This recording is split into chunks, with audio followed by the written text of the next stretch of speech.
रोडमा पुगेर माथि यार छिटो भाग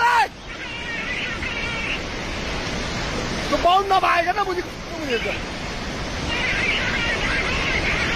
मिसिनै लगिदियो यार